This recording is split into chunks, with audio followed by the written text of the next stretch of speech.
Hi, everyone. Thank you for joining us today. My name is Jill, and welcome to My Hero 360.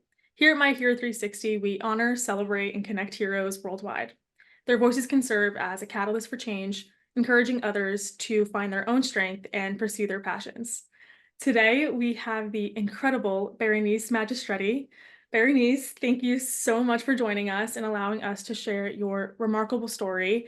I am just so excited to interview you.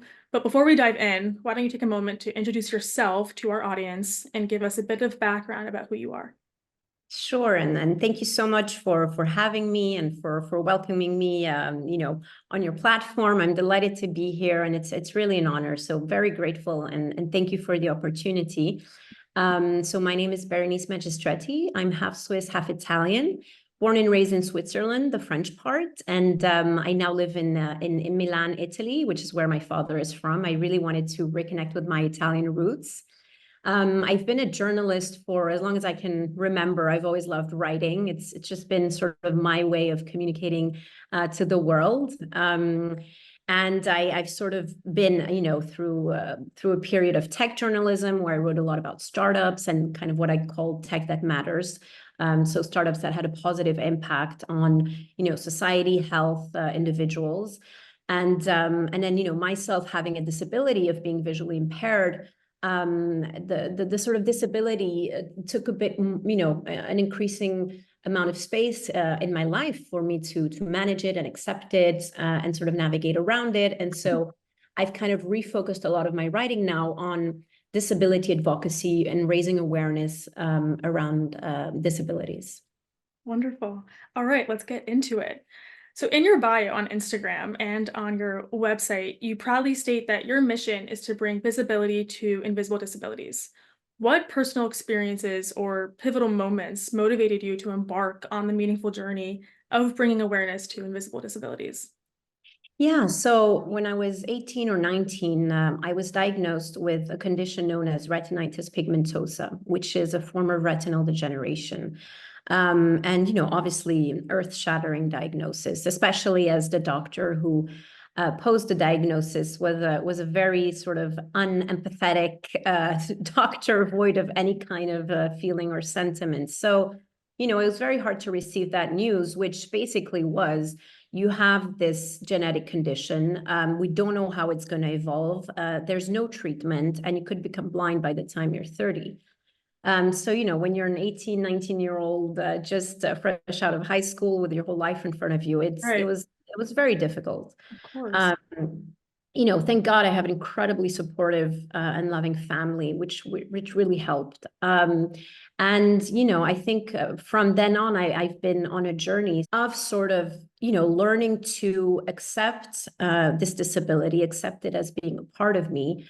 But I think really this mission of bringing more visibility to invisible disabilities came when I realized that I couldn't hide my disability any longer, which is something I tried doing for quite a while, actually, because I think I was ashamed, I was embarrassed to admit that I had a disability and impairment. I think disabilities still today are still oftentimes portrayed as something where you're weakened, where you're a bit of a victim. And so I thought to myself, I don't want to admit to having a disability. And it just became increasingly harder for me to hide it. It was hard enough managing it. And so because basically at the time, it's still something I could actually hide because no one could see that I had a vision impairment. Probably even on this interview, you don't see that I have a vision impairment or a disability. And so I think there was a big sort of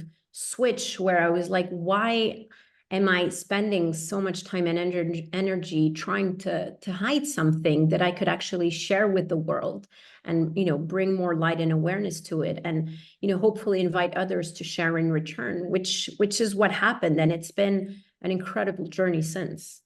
I mean, wow, it's truly inspiring to hear about your personal journey and the pivotal moments that have fueled your mission. Your dedication in bringing visibility to invisible disabilities is incredibly important and impactful. And I can imagine how, those experiences have shaped your perspective and drive you to make a difference. In a recent Instagram post, you mentioned how making your disability visible was a massive milestone for you. Could you elaborate on the journey you undertook to move from, concealing your disability, which I think is a circumstance familiar to many, to embracing it openly? What strategies or realizations facilitated your empowerment and acceptance of it? Yeah, great question. Um, so, as I mentioned, I think I arrived at a point where I finally started feeling comfortable sharing the fact that I had a disability. So I became very vocal about it. And so, because I've been a writer for so long, it came very naturally to me to, write about it through blogs or, interviews or, essays, what have you, and sort of sharing my experience of navigating life with an invisible disability.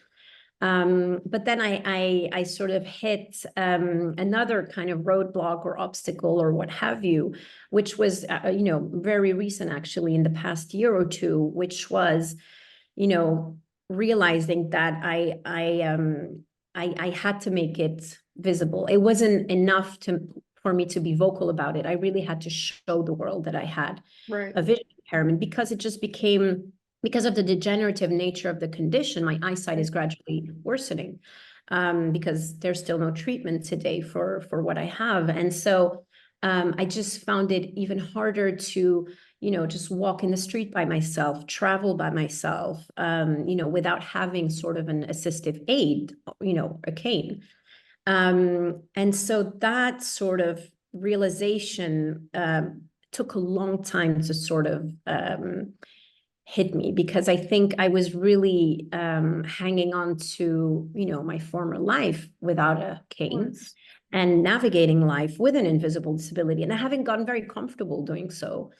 And so it was another sort of very emotional, personal journey and transition where from the moment that I realized that I really needed to start using a cane to me actually buying my first cane, there was a 1.5 year time lapse. Oh, wow. So I think several reasons. The primary one being that, assistive aids, again, are something that can be very stigmatized in society, where, showing the world that you have a disability is a difficult step to take because, again, we live in a society that is, so ableist and just kind of, wants to fix or cure people with disabilities. So it's all about, let's hide it as much as we can and not, show or tell people that we have a disability, which, it's just such a outdated concept and ignorant stereotype, in my opinion.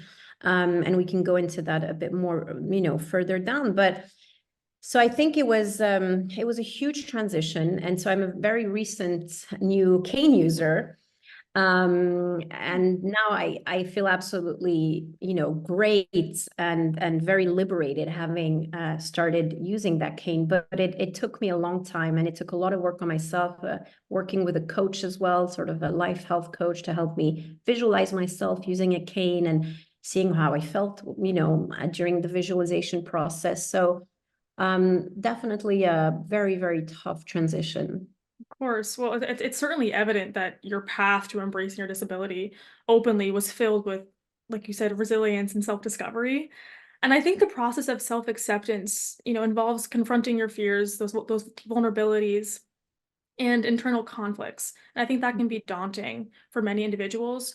However, I also feel it's not something where you can like wake up one day and you're like, all right, I accept myself and then go about your day, I think there are many layers to it where some days are easier than others. Would you find that to be true for yourself? Like, do you find yourself ever reverting to your old ways of concealing your disability?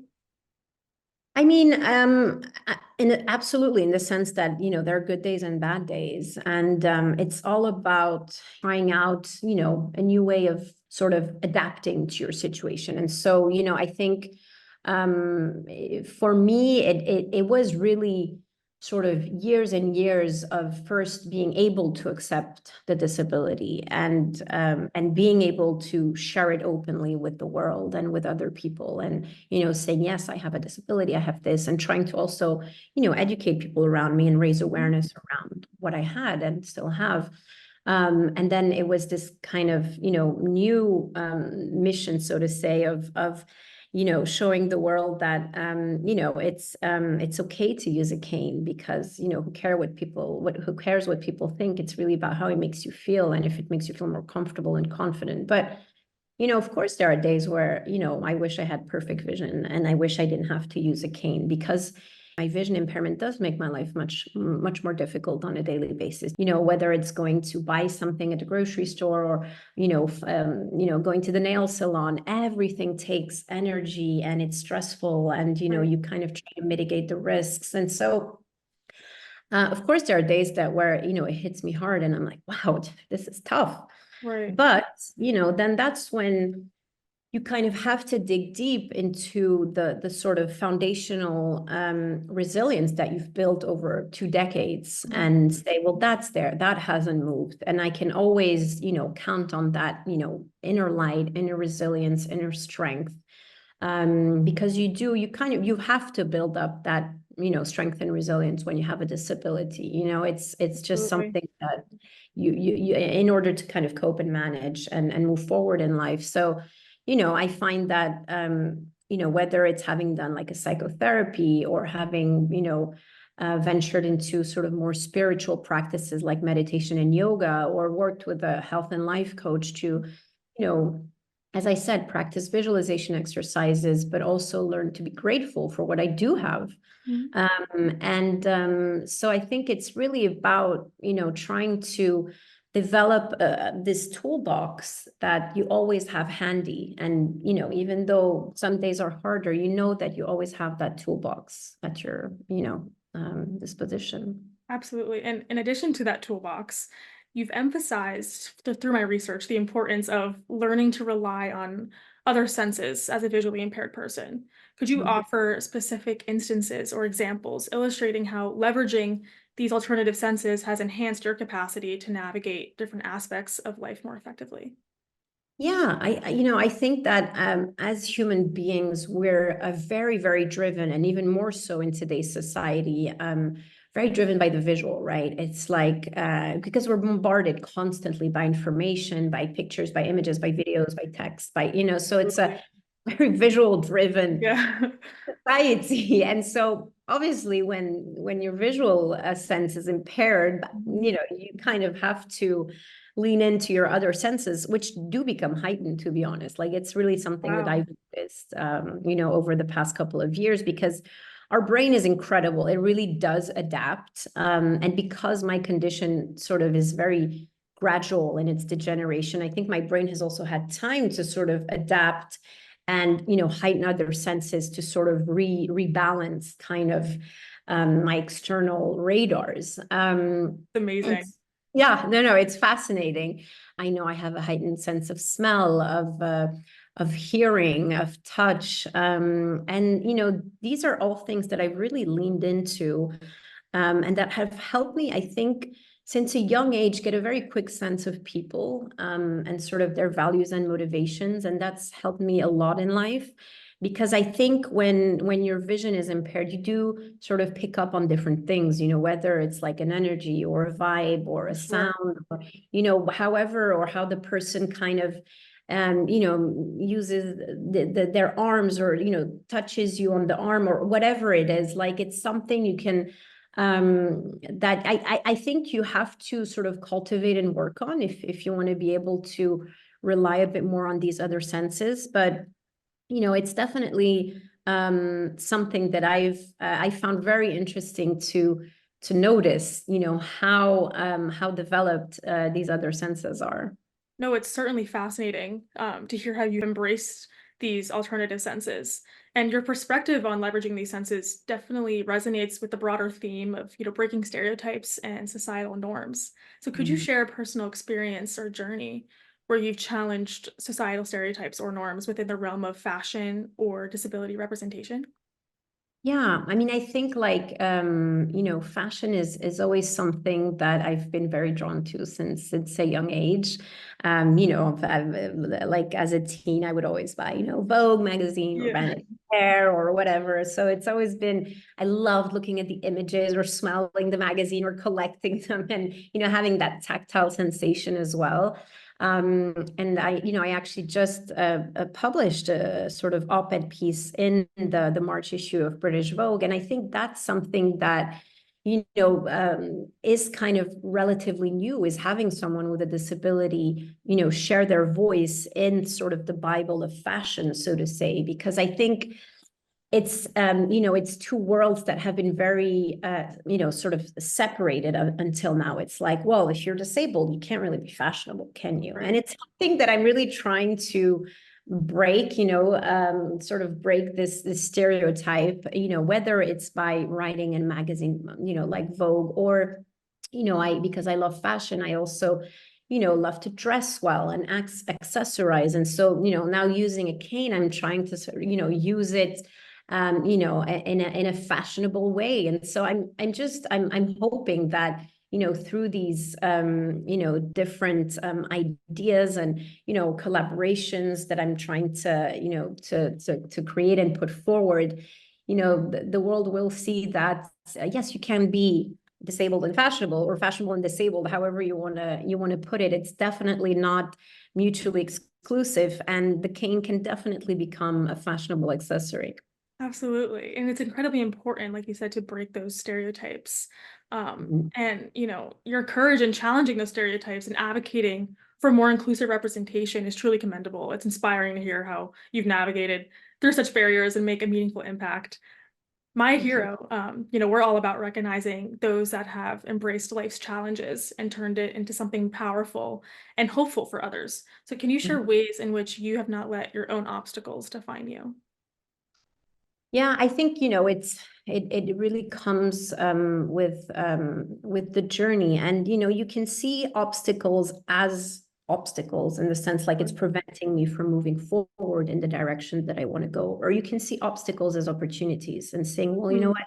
I can't move in this direction. I have to move around it. But then it creates a whole new path for you, which is actually a fascinating path, an inspiring path, an enlightening path. And it's something like, I realized that if I didn't have this genetic condition and I didn't have this vision impairment, I probably would be a slightly different person than I am today, or I wouldn't be where I am today. And I always tell people, I love who I am. I love who I'm becoming. I love my life. Of course, there are difficult moments, but it's not necessarily my disability that basically dictates, how difficult life's moments can be. I think anyone will have challenges throughout their lives, and it's about, how you confront them and how you manage them. And so, I think that it's about perception. It's about being able to zoom out, and it's really about being able to, be grateful really for what you have. And in my case, it's having an incredible family,